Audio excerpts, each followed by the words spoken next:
भगवान् वीरो मङ्गलं गौतमो गणी मङ्गलं कुन्दकुन्दार्यो जैनधर्मोऽस्तु मङ्गलं सर्वमङ्गलमाङ्गल्यं सर्वकल्याणकारकं प्रधानं सर्वधर्माणां जैनं जयतु शासनं सहजानंद चैतन्य प्रकाशाय महीयसे नमो अनेकांत विश्रांति महिमने परमात्मने।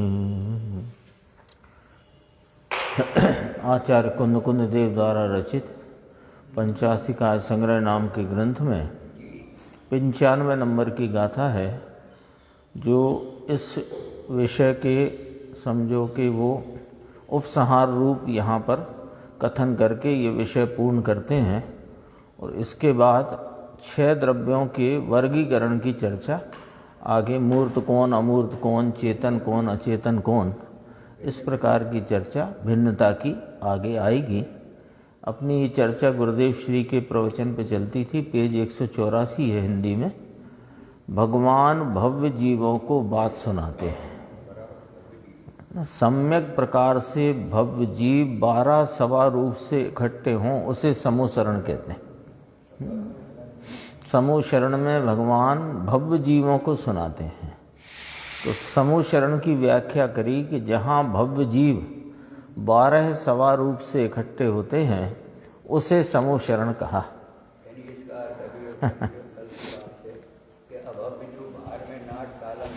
हाँ, पहुँचते हैं वो कदाचित सुने भी तो वे सुन नहीं सकते, क्योंकि सुनना नहीं सुनना सरख ही है। भगवान कहते हैं कि हे भव्य जीवो, जैन दर्शन वह वस्तु दर्शन है ना। जैन दर्शन कोई किसी की भक्ति करना और बेभक्त हैं वो ये भगवान हैं, वो तो है, लेकिन भक्ति करना वो जैन धर्म नहीं, जैन दर्शन नहीं। हाँ, जैन दर्शन वह वस्तु दर्शन है, वह स्वभाव स्वरूप है। आकाश अनंत द्रव्यों को अवगाहन दे, यानी उनमें निमित्त हो, ऐसे स्वभाव वाला है। धर्म अनंत जीव पुद्गलों को गति में निमित्त हो, ऐसे स्वभाव वाला है। अधर्म द्रव्य गति पूर्वक अनंत जीव पुद्गलों को स्थिति में निमित्त हो, ऐसे स्वभाव वाला है। और काल अनंत को यानी अनंत द्रव्यों को परिणमन में निमित्त होता है। परमाणु एक समय में 14 राजु लोक में गमन करे, ऐसा तथा स्पर्श आदि की तारतम्यता में अनंत प्रकार के भाव वाला है ना। परमाणु की 2 बातें यहाँ रखी। एक तो गति संबंधी कहा कि 14 राजु लोक में गमन करे, लोक में गमन करे, ये बात पहले रखना। और कितना कर सके एक समय में, कि 14 राजु एक समय में। 14 राजु यानी अपना ये लोकाकाश है, 14 राजु उतंग है, नीचे से लेकर और लोकाग्र तक। हाँ, ऐसा है।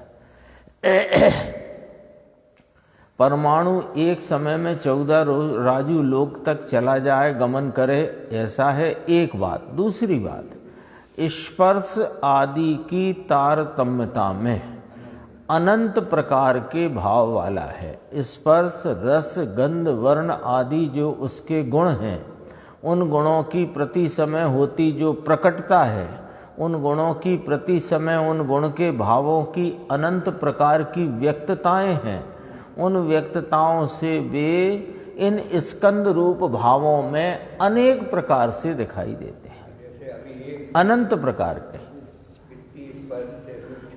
हाँ, तो उनकी स्पर्श रुक्षादि भाव, उनके वर्ण के भाव, रस के भाव, गंध के भाव, इन भावों की प्रति समय होती व्यक्तता के परिणमन में, उन भावों की प्रकटता के द्वारा। ये आपको बेंच लोहे की दिख रही है, टेबल लकड़ी की दिख रही है, चटाई प्लास्टिक की दिख रही है, कपड़ा ये कपड़े रूप है, तो ये अनंत प्रकार के भाव वाला ये पुद्गल है। तो उसमें कौन की तारतम्यता है कि स्पर्श रस गंध वर्ण आदि भावों की तारतम्यता, उसमें उनकी हीनादिकता के परिणमन से ये अनंत प्रकार का भाव प्रकट में दिखता है। और जीव क्या कि जीव की सुनो अब, है ना, सबकी बात हो गई, आकाश की हुई, धर्म द्रव्य की, अधर्म द्रव्य की, काल द्रव्य की, पुद्गल द्रव्य की। अब जीव की कहते हैं कि जीव अकेला ज्ञानानंद स्वभावी स्वयं और पर सबको जानने वाला है। हाँ, जीव अकेला ज्ञानानंद स्वभावी है और यह ज्ञानानंद स्वभावी जीव अपने ज्ञान स्वभाव की सामर्थ्य से अपने स्वयं पर प्रकाशक रूप ज्ञान के परिणमन में स्वयं पर सबको जानने वाला है। हाँ, इस प्रकार छयों द्रव्य स्वतंत्र हैं, ऐसा ज्ञान करना और ऐसा ज्ञान करके पर से पृथकता, विभक्तता और स्वयं से एकत्वपना जो साधता है वह जीव धर्मी है, उसने भगवान की वाणी सुनी है और वो भव्य है। भव्य जीवों को सुनाते हैं और भव्य सुनते हैं। न सुनने सुनाने का भी निमित्त नैमित्तिक संबंध भव्य जीवों के और तीर्थंकर परमात्मा के बीच बनेगा। अभव्य तो सुनी नहीं उसने, क्योंकि सुनने का भी एक भाव है। कल एक दृष्टांत सुना था, किसी ने दिया था कि कोई बहुत शतरंज का बड़ा समझो व्यसनी था शतरंज के खेल का। अब वो शतरंज खेलता था तो उसके पड़ोस वाले व्यक्ति ने आके कहा कि तुम्हारी माँ मर गई। उसने कहा कि अच्छा, और अपनी खेल में मगन था। उसने 2 बार कहा, 3 बार कहा, 4 बार कहा, चौथी बार उसने कहा कि तुम्हें सुनाई नहीं पड़ता क्या कि मैं तुमसे कह रहा हूँ तुम्हारी माँ मर गई है? तो वो बोला कि हाँ मुझे सुनाई पड़ गया है कि मेरी माँ मर गई है। फिर भी खेल खेलने में उसमें इतना उसको समझो मग्न था। तो वो उसने अब अपन विचार करो, उसने सुनी कि नहीं सुनी? तो सुनी नहीं बात।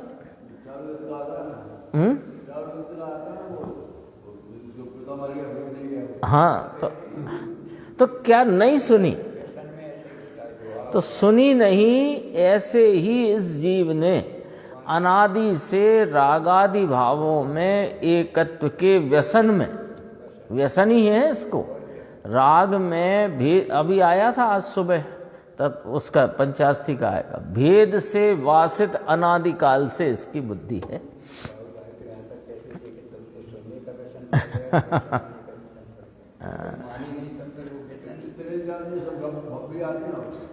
नहीं, भव्य वो हुआ जिसने सुनी। अपन तो ये वाली बात यहाँ पर ये लेना है, समूह शरण में तो सब जीव पहुँचते हैं, लेकिन सुनी किसने? अपन तो ये पॉइंट पे बात कर रहे हैं कि पहुँचने वाले पहुँच भी गए, पर सुनी किसने? कि सुनी उसने। किसने सुनी? देखो नीचे जो पंक्ति आई कि मैं ज्ञानानंद स्वभावी हूँ और मैं अपने ज्ञान आनंद स्वभाव से रहा हुआ त्रिकाल अपने ज्ञान स्वभाव की सामर्थ्य से अपने ज्ञान के स्वयं पर प्रकाशक परिणमन से स्वयं पर सबको जानने वाला हूँ। इस प्रकार छयों द्रव्य की स्वतंत्रता को जानकर उनका ज्ञान करके पर से पृथकता, पर से विभक्तता, स्वयं से एकत्वपना साधता है, वह जीव धर्मी है और उसने भगवान की वाणी सुनी है, अन्यथा नहीं सुनी है। कहना ये है ये माने कि मैं दुखिया हूं तो अपने भगवान की, क्योंकि जहाँ तक भव्य भव्य की बात है तो केवल ज्ञान में जिन जीवों की योग्यता का भाव तीर्थंकर परमात्मा, केवल ज्ञानी परमात्मा ने भव्य रूप जाना है, वे भव्य हैं। जिनकी अभव्यता जानी है वे अभव्य हैं। लेकिन यहाँ तो ये कहते हैं कि जिसने अपने स्वभाव को स्वीकार किया वो भव्य है, और जब तक नहीं किया परिणमन, वो योग्यता अपेक्षा है और केवल ज्ञान की अपेक्षा है। यहाँ अपन वर्तमान परिणमन की अपेक्षा देखें तो वर्तमान परिणमन में जब तक उसने अपने को ज्ञानानंद स्वभाव स्वरूप स्वीकार नहीं किया, राग में लाभ मानकर अपने को राग रूप माना है, तो वो उसने भव्यता उसकी जागी ही नहीं हुए भले भव्य। तो ऐसे ही कहा कि सालों साल दिव्य ध्वनि के परंपरा में आए हुए आचार्य भगवंतों के सूत्रों को, टीकाओं को, उनकी व्याख्या को सालों साल सुने और स्वीकार न किया कि मैं सब 6 द्रव्य हैं जगत के, उन सब से मैं पृथक अपने स्वरूप से एकत्व रूप हूँ, मैं ज्ञान स्वरूपी स्वयं पर को जानने वाला पदार्थ हूँ, इसे स्वीकार नहीं किया तो उसने सुना ही नहीं। यहाँ तो ये वाला पॉइंट है। सुना किसने? जो स्वीकार करे सो सुना उसने। देखो नीचे इसमें दिया, जो जीव किसी भी एक द्रव्य का स्वभाव उड़ाए, हाँ माने नहीं, धर्म द्रव्य अधर्म द्रव्य के गति स्थिति हेतुत्व गुण को उड़ाए, यानी इनकार करे, स्वीकार न करे, काल द्रव्य के वर्तना हेतुत्व भाव को उड़ाए, काल द्रव्य की सत्ता को उड़ाए। काल द्रव्य होता ही नहीं, श्वेतांबर मानते हैं काल द्रव्य होता नहीं, 5 द्रव्य मानते हैं। वह जीव जिसने जगत में द्रव्य 6 हैं, और अब आगे की गाथाओं में आएगा कौन मूर्तिक हैं, कौन अमूर्तिक हैं, कौन चेतन है, कौन अचेतन है, सब वर्णन आएगा अब आगे। हाँ, और ये सब भेद ज्ञान के लिए है सब बात। कोई कहे कि धर्म अधर्म द्रव्य की इतनी चर्चा क्यों? भेद ज्ञान के लिए। आकाश द्रव्य की चर्चा क्यों? कि भेद ज्ञान के लिए। अरे जिनेंद्र परमात्मा का एक एक शब्द, एक एक लाइन भेद ज्ञान के लिए, आत्मा को भेद ज्ञान कराने के लिए। अब भेद ज्ञान के लिए पहला पॉइंट जो यहाँ पर 3 पंक्तियों में गुरुदेव श्री फरमाते हैं, देखो कि जो जीव किसी भी एक द्रव्य का स्वभाव स्वीकार न करे, उड़ावे का मतलब स्वीकार न करे, धर्म द्रव्य के गति हेतुत्व को स्वीकार नहीं करता अथवा अधर्म द्रव्य के स्थिति हेतुत्व को स्वीकार नहीं करता, काल द्रव्य की सत्ता स्वीकार नहीं करता अथवा उसका वर्तना हेतुत्व स्वीकार नहीं करता, आकाश द्रव्य को अवगाहन हेतुत्व के अलावा अन्य गुण वाला माने, तो वह जीव पर से भिन्नता और स्वयं में एकत्व नहीं करता है। उसको जो निर्णयात्मक भेद ज्ञान की भूमिका है, निर्णयात्मक या विकल्पात्मक भेद ज्ञान की भूमिका है, उसमें प्रथम स्टेप वाला भेद ज्ञान नहीं हो सकता। 3 स्टेप है ना, स्वयं द्रव्य पर द्रव्य की भिन्नता, स्वभाव विभाव की भिन्नता और द्रव्य पर्याय की भिन्नता। तो ये पहले स्टेप का, हाँ ये पहले में ही फेल है, क्योंकि पर से भिन्न हुए बिना स्वयं में एकत्व नहीं होता। नियम है ऐसा। पर में भिन्नता करता नहीं।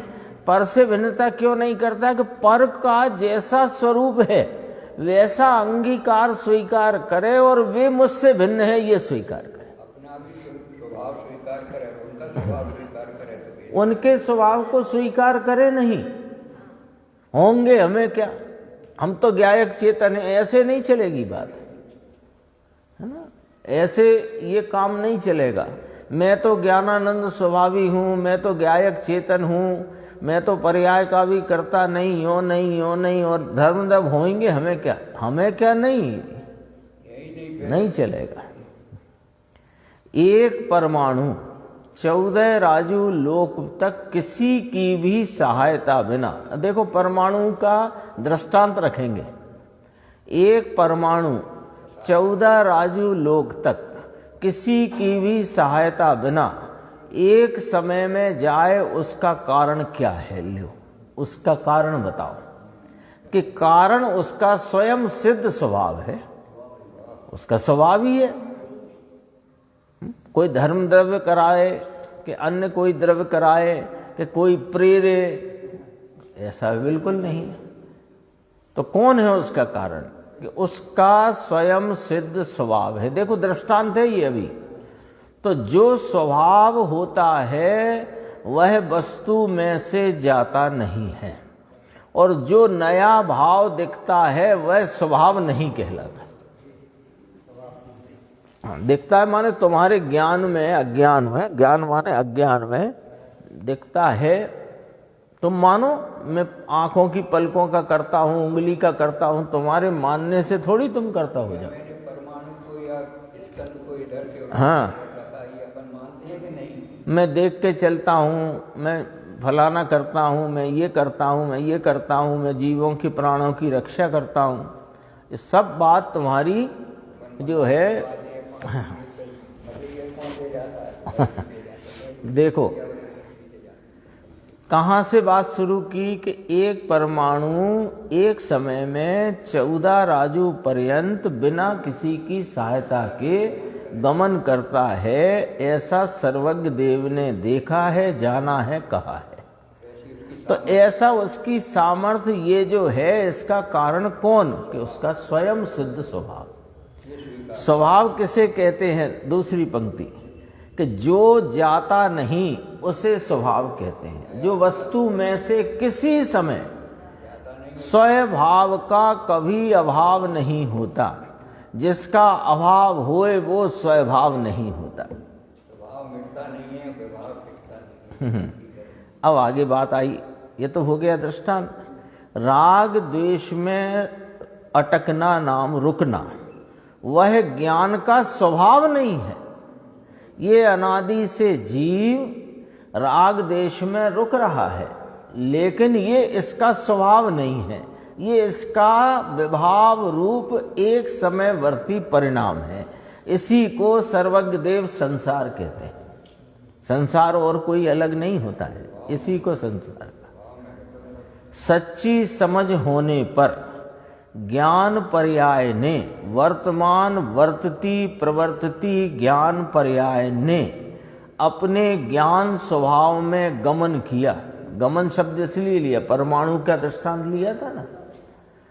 तो जब वर्तमान प्रवर्तित ज्ञान पर्याय ने अपने ज्ञान स्वभाव में गमन किया और पर से विभक्त हुई अर्थात राग द्वेष से विभक्त होकर स्वभाव में एकत्व किया, उसने भगवान की वाणी सुनी है।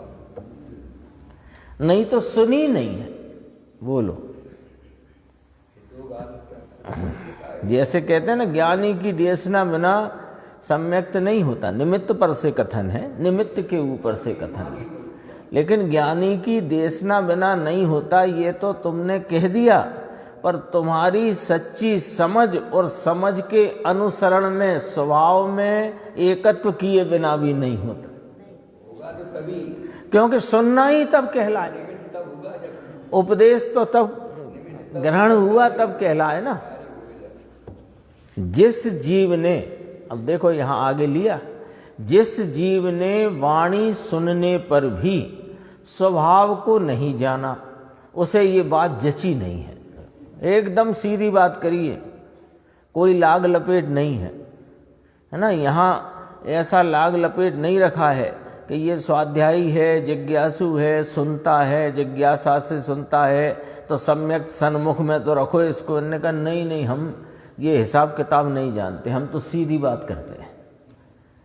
कि तुम सुन रहे हो, अपने ऊपर बात करते हैं, अपने से बात करते हैं कि तुम सुन रहे हो, तुमको बता दिया है, तुमने स्वीकार कर लिया है बुद्धि के स्तर पर कि मैं राग द्वेष आदि विभावों से भिन्न परिपूर्ण स्वरूप वीतरागी ज्ञानानंद स्वरूप हूँ, इसके बाद भी तुमने उस ज्ञानानंद स्वरूप भगवान में एकत्व किया नहीं, तो तुम्हें हमें ये समझ में आ गया तुम्हें बात जची नहीं, तुम्हें ये बात रुचि नहीं है, जची नहीं है। लेने गए, कपड़ा लेने गए, देखा दाखा, ठीक है, तो इसका मतलब है कोई चीज आपको पता ही नहीं, जची नहीं।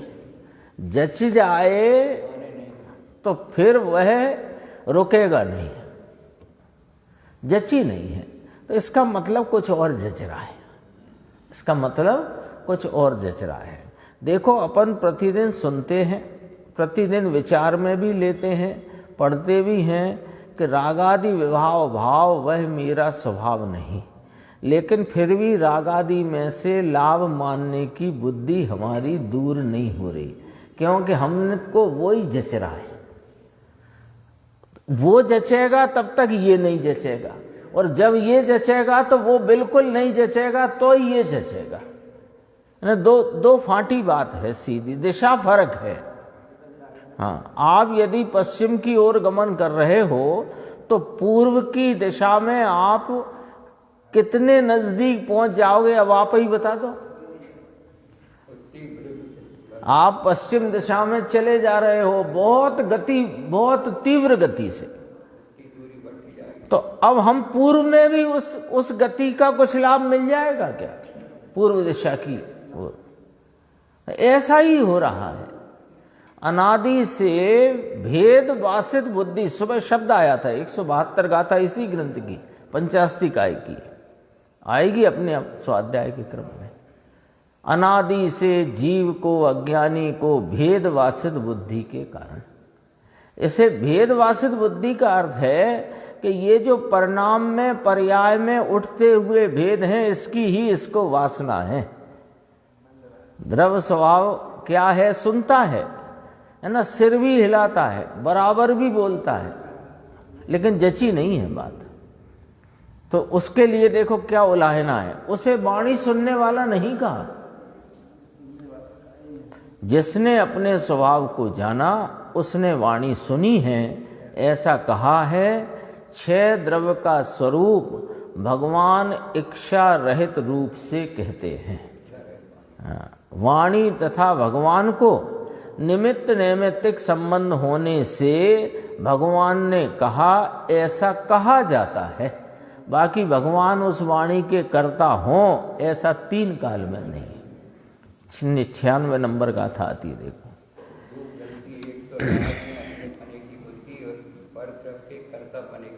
हाँ बस, और दोनों बुद्धियों का एक साथ अभाव हो, एक अपने ज्ञायक स्वभाव के स्वीकार करने से। धम्मा धम्मा गासा अपुद भूदा समान परिमाणा पुद गोवलद विशेषा करिनती एगत मर्णत्तम धर्मा धर्म अर लोक का अवगाह से एकत्व है, अर पृथक पृथक अस्तित्व से अन्यत्व है, भिन्नत्व है। 3 द्रव्यों की बात करी, धर्म द्रव्य, अधर्म द्रव्य और लोकाकाश। पूरा आकाश नहीं लिया, लोकाकाश। हाँ, धर्म अधर्म आकाशानी, धर्म अधर्म और आकाश ब्रैकेट में लिखा लोकाकाश। समान परिमाणानी, समान परिमाण वाले हैं, क्षेत्र अपेक्षा उनका समान परिमाण है। किस किस का? धर्म द्रव्य, अधर्म द्रव्य और लोकाकाश। हाँ, अब समान परिमाण, समान क्षेत्र, समान विस्तार वाले होने से, अपृथकभूत होने से तथा पृथक उपलब्ध यानी भिन्न भिन्न विशेष वाले होने से एकत्वम अन्यत्वम, एकत्व तथा अन्यत्व को करते हैं। यानी क्षेत्र अपेक्षा एक क्षेत्र अवगाही होने से उनमें अभिन्नत्व है, एकत्व है, अभिन्नत्व है, अनन्यत्व है और अपने अपने गुण, गति हेतुपना, स्थिति हेतुपना, अवगाह हेतुपना, इस विशेषों से, इन उनके अपने अपने गुण विशेषों से उनमें अन्यत्व है, भिन्नत्व है। ये बात कही थी। यहाँ धर्म, अधर्म और लोकाकाश का अवगाह की अपेक्षा से एकत्व होने पर भी वस्तु रूप से अन्यत्व कहा गया है। धर्म, अधर्म और लोकाकाश समान परिमाण वाले होने के कारण साथ रहने मात्र से ही मात्र एक क्षेत्र अवगाह की अपेक्षा से ही एकत्व वाले हैं। इस संबंध में एक गाथा पूर्व में आ चुकी है वस्तु, लेकिन अब यहाँ तीनों की इकट्ठी आई है। वस्तुता तो पहला पॉइंट, व्यवहार से गति हेतुत्व, हाँ स्थिति हेतुत्व, व्यवहार शब्द डाल दिया, निमित्त से है ना, हेतु बना है। गति हेतुत्व, स्थिति हेतुत्व और अवगाह हेतुत्व रूप पृथक उपलब्ध विशेष द्वारा, हाँ ये उनमें गुण भेदों का व्यवहार है और निमित्तपने का व्यवहार है। तो इसलिए पहले बिंदु पर व्यवहार, टीकाकार आचार्य अमृतचंद्र देव हैं, ये भूलना नहीं।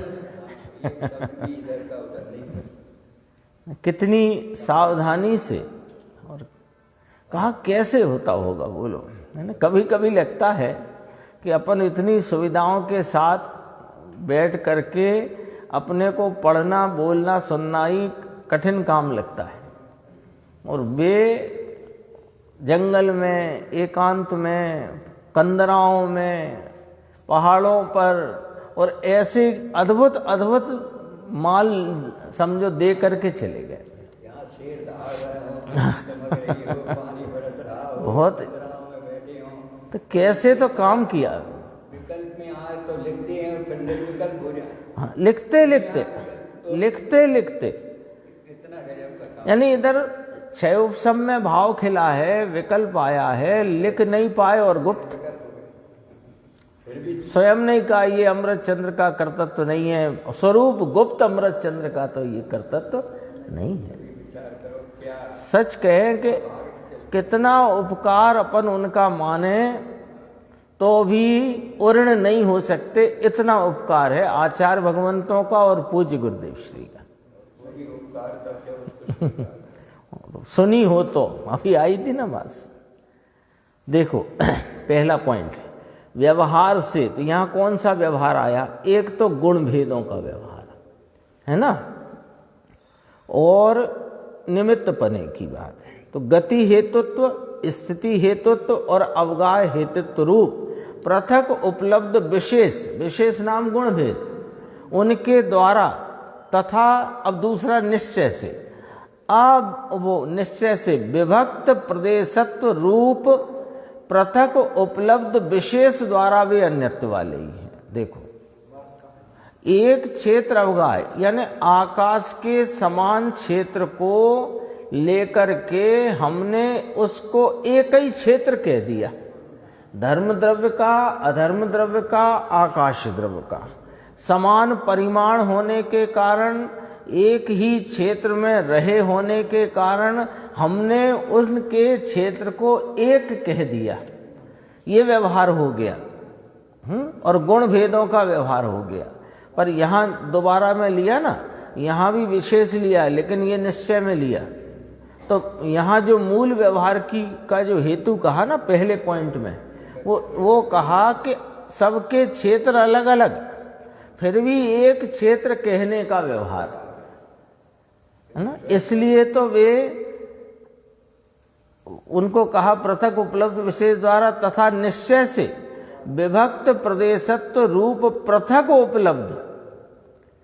वे विभक्त, विभक्त का नीचे देख लो, भिन्न धर्म अधर्म और आकाश को भिन्न प्रदेश बना है, यानी धर्म द्रव्य के प्रदेश, अधर्म द्रव्य के प्रदेश और लोकाकाश के प्रदेश एक है कि भिन्न भिन्न है?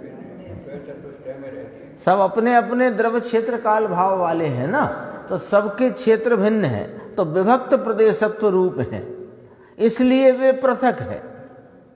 अब दूसरी पृथकता कि उनके उपलब्ध विशेष, विशेष नाम खासियत, विशिष्टता, विशेषता, व्यवहार से तथा निश्चय से धर्म अधर्म और आकाश के विशेष पृथक उपलब्ध हैं, अर्थात भिन्न भिन्न दिखाई देते हैं। यानी कि धर्म द्रव्य गति हेतुत्व वाला है, अधर्म द्रव्य स्थिति हेतुत्व वाला है, लोकाकाश अवगाहन हेतुत्व वाला है। तो यहाँ कहा विभक्त प्रदेशत्व रूप पृथक उपलब्ध विशेष द्वारा वे अन्यत्व वाले ही हैं। अन्यपना ही जानना, एक क्षेत्र में रहने पर भी व्यवहार कहा, एक क्षेत्र में रहने पर भी, इस व्यवहार के होने पर भी उनके गुण विशेष अलग अलग हैं, और वास्तव में तो उनके प्रदेश भी अलग हैं और गुण तो अलग हैं ही हैं, इसलिए उनमें अन्यत्वपना जानना। और है टीका भावार्थ देखो, हैं? नहीं, अलग अलग हुए ना प्रदेश, तीनों के अलग है। धर्म का अपना चतुष्ट है, अधर्म द्रव्य का अपना चतुष्ट है, लोकाकाश का अपना चतुष्ट है। जगह हो एक, जगह एक ही हो। अपन सब लोग स्वाध्याय मंदिर में बैठे हैं, तो अपना कोई कहे कहाँ है स्वाध्याय मंदिर, दूसरे कहाँ है वे भी स्वाध्याय मंदिर, तीसरे कहाँ है वे भी स्वाध्याय मंदिर, तो सब स्वाध्याय मंदिर में, तो उसकी अपेक्षा, लेकिन सब अपनी अपनी सत्ता से यहाँ हैं कि किसी अन्य की सत्ता से, सबकी सत्ता एक भी नहीं हो गई है। भावार्थ कहते हैं धर्म अधर्म और लोकाकाश का एकत्व तो मात्र एक क्षेत्र अवगाह की अपेक्षा से ही कहा जा सकता है।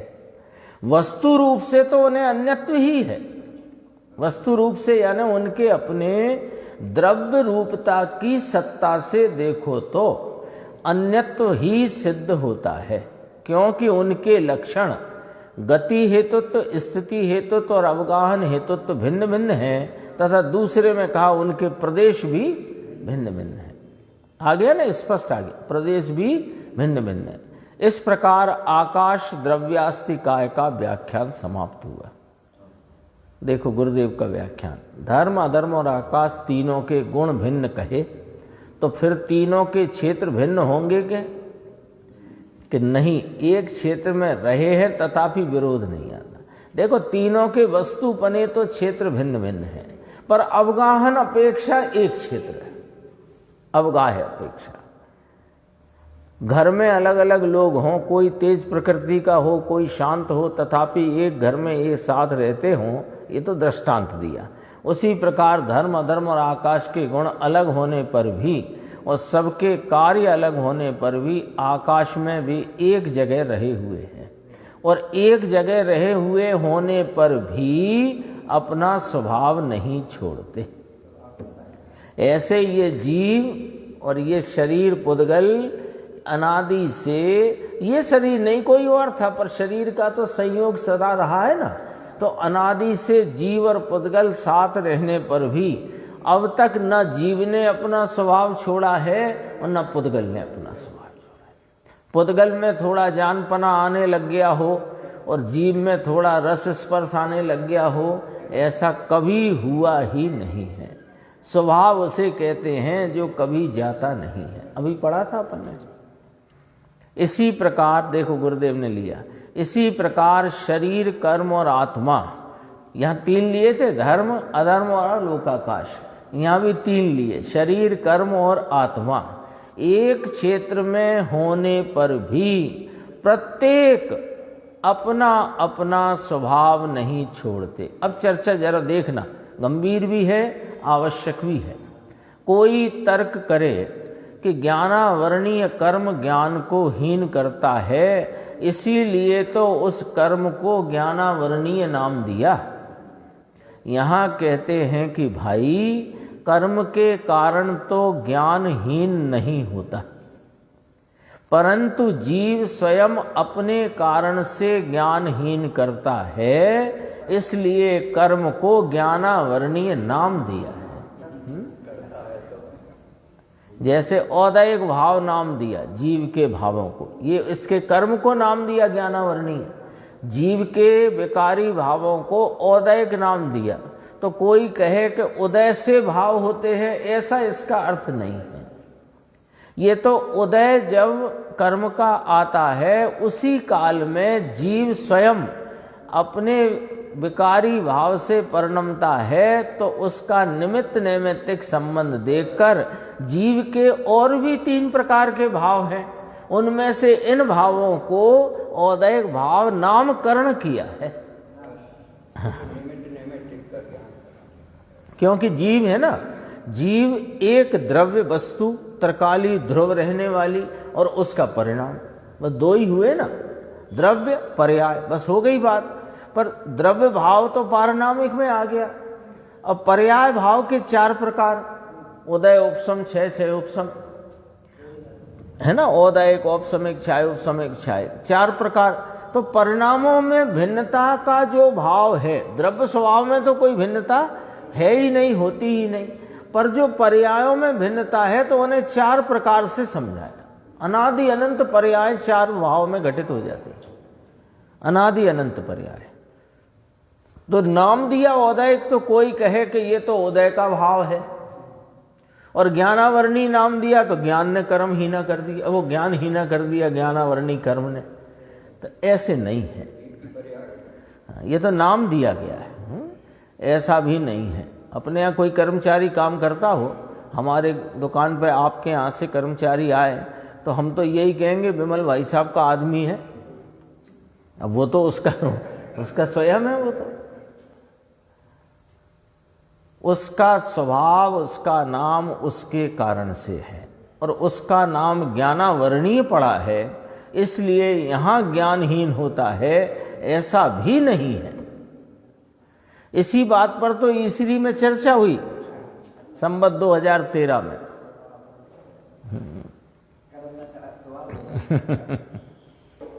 विकार अथवा हीनता 2 ही है ना, अभी संसार अवस्था में 2 भाव है, विकार और अल्पज्ञता मुख्य। तो विकार अथवा हीनता जीव स्वयं अपने कारण से करता है, और कर्म की अवस्था और नाम, कर्म नाम माने संज्ञा, कर्म की अवस्था, नाम कर्म में नहीं पढ़ना, ऐसे संज्ञा, कर्म की संज्ञानावरणीय कर्म, दर्शनावरणीय, वेदनीय है ना, मोहिनीय, ये नाम जितनी संज्ञाएं हैं वो कर्म के संज्ञाएं, कर्म के कारण, जीव के भाव के कारण नहीं है, या उन संज्ञाओं के कारण जीव वैसा भाव करता है, ऐसा भी नहीं है।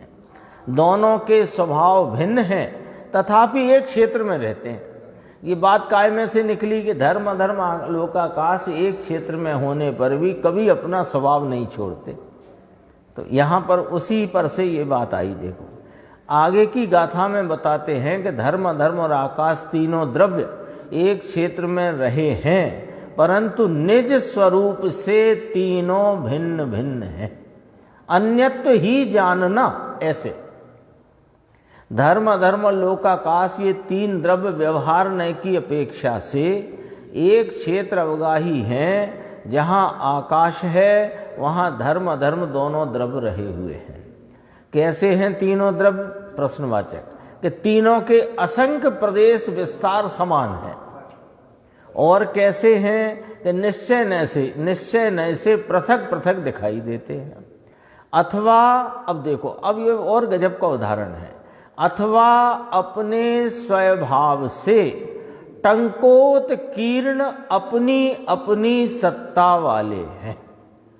पत्थर में से टांकी से उत्कीर्ण मूर्ति की भांति जैसे के तैसे हैं। यानी ये क्या कहना है कि जैसे पत्थर है ना, तो पत्थर में मूर्ति पहले से है। ये अपने दिगंबर परंपरा में ये बात खास है, अखंडता की। वो जो पत्थर की शिला है, उस शिला में वो भगवान की मूर्ति, भगवान की मूरत उसमें पहले ही मौजूद है। वो तो टांकी से छील करके उसे प्रकट कर दिया गया है। ये बहुत गजब का उदाहरण है, बहुत गजब का है। समझो तो एकदम कली कली खिल जाए ऐसा दृष्टांत है।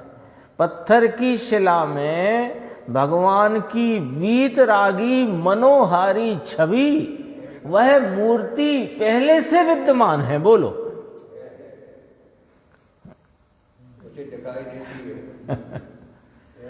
यदि वो मूर्ति मूर्तिकार को नहीं दिख रही हो तो वो टांकी और वो हथौड़ी का प्रयोग क्या कर बैठेगा, तुम खुद सोच सकते हो। वो पहले ही विद्यमान है वहां पर। इस पर से बात समझना। पत्थर में टांकी से उत्कीर्ण मूर्ति की भांति सब द्रव्य अपने स्वभाव से जैसे के तैसे है, सब द्रव्य। यहां कहते हैं कि सम्यक ज्ञान रूपी टांकी से भेद करो कि प्रत्येक आत्मा और जड़ पदार्थ भिन्न भिन्न है। यहां अभी ये जो असमान जाति द्रव्य पर्याय दिखाई देती है, यही वह अपना चैतन्य स्वरूप अमूर्तिक प्रदेशों का पुंज, वह ज्ञान स्वभावी आत्मा अभी विद्यमान है, परिपूर्ण, पूरे का पूरा। बस सम्यक ज्ञान रूपी टांकी से ये शरीर कर्म आदि और विकारी भावों से भिन्न अपने द्रव्य स्वभाव को तुम जान लो। पहले दृष्टि में आता है। मूर्ति का दृष्टि में लिया, फिर जो भाग मूर्ति का नहीं है छटता रहता है, छटता रहता है। ऐसे राग है, राग है, अल्पज्ञता है, विकार है, सब छट जाएगा। बहुत गजब की बात है। यहाँ और क्या कहा, यहाँ कहते हैं सम्यक ज्ञान रूपी टांकी से भेद करो कि प्रत्येक आत्मा और जड़ पदार्थ भिन्न भिन्न है, कोई उसे लाया नहीं है, किसी ने उसे छोड़ा नहीं है ना। कोई स्वभाव को छोड़ता नहीं है, स्वभाव को किसी ने अंदर डाला नहीं है। एक जगह 90 फीट का अखंड पत्थर निकला, 90 फीट लंबा अखंड पत्थर निकला, उसमें से अखंड मान स्तंभ बना। इसी प्रकार प्रत्येक द्रव्य अखंड पूरा पड़ा है। जैसे पत्थर में रग नाम संधि होती है, वहां से वह पृथक पड़ जाता है, उसी प्रकार प्रत्येक आत्मा, परमाणु, धर्म अधर्म, द्रव्य, आकाश और काल के बीच स्वभाव अपेक्षा से संधि है, रग है, भेद है। इसलिए वे पृथक पड़ जाते हैं। और आत्मा के अनंत स्वभाव और स्वभावमान में संधि नहीं है, वो तो एक ही वस्तु है, अखंडपने। उसमें भेद नहीं कर सकते, और उसमें भेद देखोगे तो अभेद दिखता नहीं। देखो, जगत के द्रव्यों के ऊपर से भेद ज्ञान करा देते हैं। यहां कहा कि धर्म अधर्म आकाश व्यवहार न से एक क्षेत्र अवगाही हैं, इसलिए एक भाव रूप कहलाते हैं, और निश्चय न से तीनों अपनी अपनी सत्ता से भेदभाव को करते, भेदता को प्राप्त ही हैं। इस प्रकार तीनों द्रव्यों का स्वरूप व्यवहार निश्चय से एक रूप जानना, एक रूप जानना यानी उनका अपने अपने रूप है ऐसा जानना। व्यवहार से एक रूप कहा, अनन्यपना, और निश्चय से अन्यपना। इस दृष्टांत से शरीर, कर्म और आत्मा आकाश क्षेत्र की अपेक्षा से एक क्षेत्र अवगाही कहलाते हैं। अब इधर आ गई बात, ये शरीर और द्रव्य कर्म और अपना चैतन्य भगवान, ये एक आकाश क्षेत्र अपेक्षा से एक क्षेत्र अवगाही कहलाते हैं, परंतु परमार्थ से तीनों के कार्य पृथक पृथक हैं।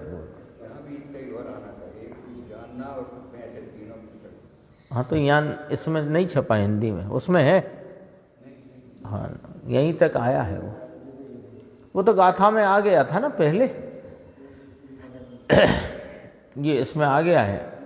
गति हेतु तो स्थिति हेतु तो अवगाह हेतु तो रूप से भिन्न भिन्न है तथा उनके प्रदेश भी भिन्न भिन्न है और वस्तु रूप से अन्यत्व भी है। एक क्षेत्र अवगाह की अपेक्षा से उन्हें एकत्व तो कहा जा सकता है।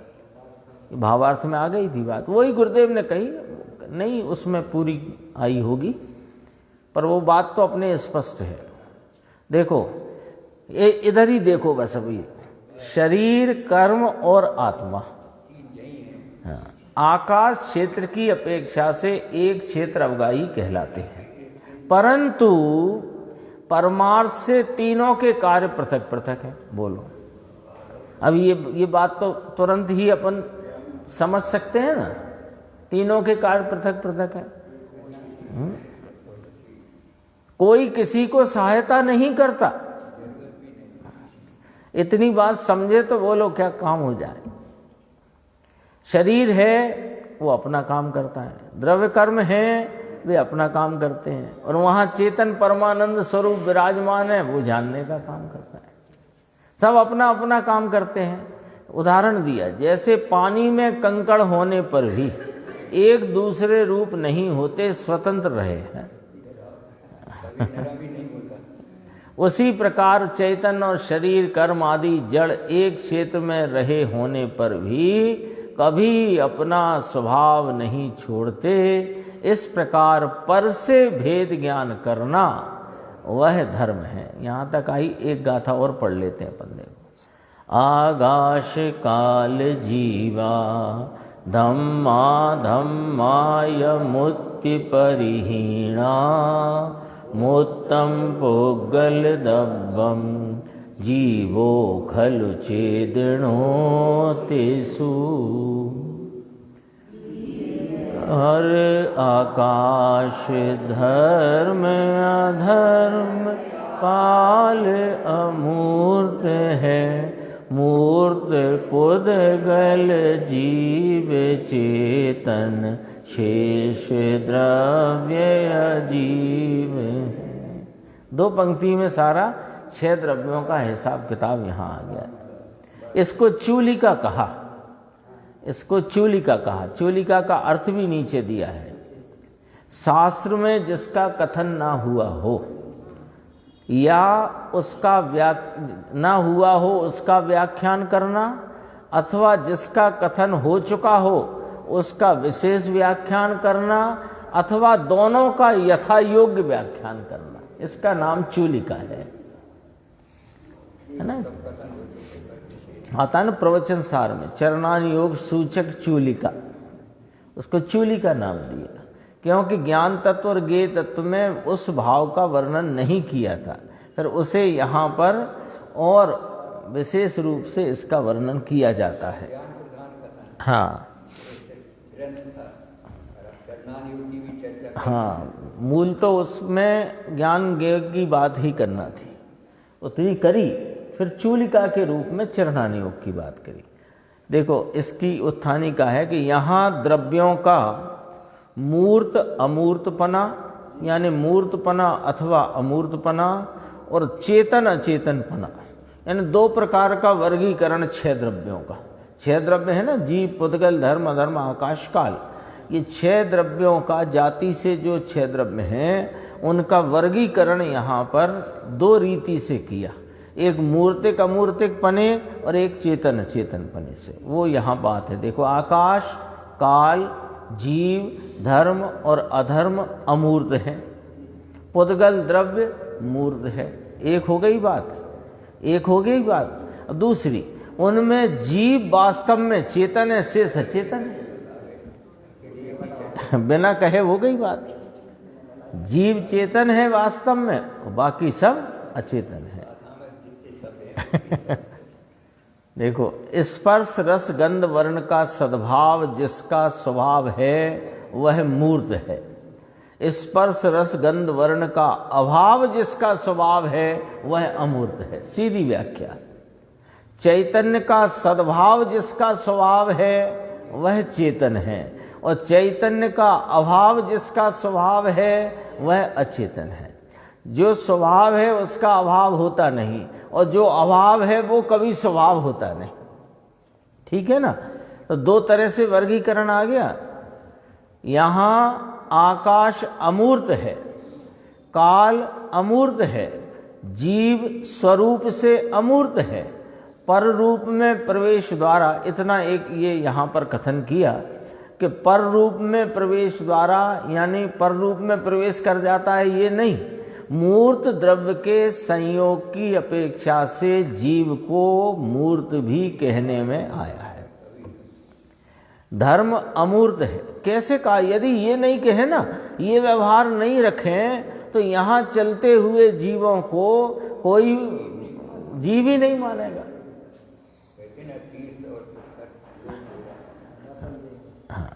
राग की तरह मसल देगा, क्योंकि वो चींटी जा रही है। अब वो चींटी है कि चींटी का शरीर है, दिख रहा है जो मूर्त तो चींटी का शरीर है, वही दिख रहा है, तो वो दिख रहा है चींटी का शरीर, पर वो चींटी जीव है, तो वो जीव को मूर्त माना गया है, इसलिए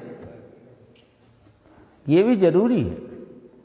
धर्म अमूर्त है, अधर्म अमूर्त है, पुद्गल ही एक मूर्त है। आकाश अचेतन है, काल अचेतन है, धर्म अचेतन है, अधर्म अचेतन है, पुद्गल अचेतन है, जीव ही एक चेतन है। ये जीव को मूर्त कहा, इसका फुटनोट है, पढ़ देते नीचे देखो। जीव निश्चय से अमूर्त, अखंड, एक प्रतिभासमय होने से अमूर्त है। रागादि रहित सहजानंद जिसका एक स्वभाव है, ऐसे आत्म तत्व की भावना रहित जीव द्वारा, ये जैसे स्वामी की होगी निश्चित, वो भाषा ही बता रही है। रागादि रहित सहजानंद जिसका एक स्वभाव है, ऐसे आत्म तत्व की भावना रहित जीव द्वारा उपार्जित जो मूर्त कर्म, उसके संसर्ग द्वारा व्यवहार से जीव मूर्त भी है। इतनी यहाँ चर्चा आई, शेष चर्चा आगे।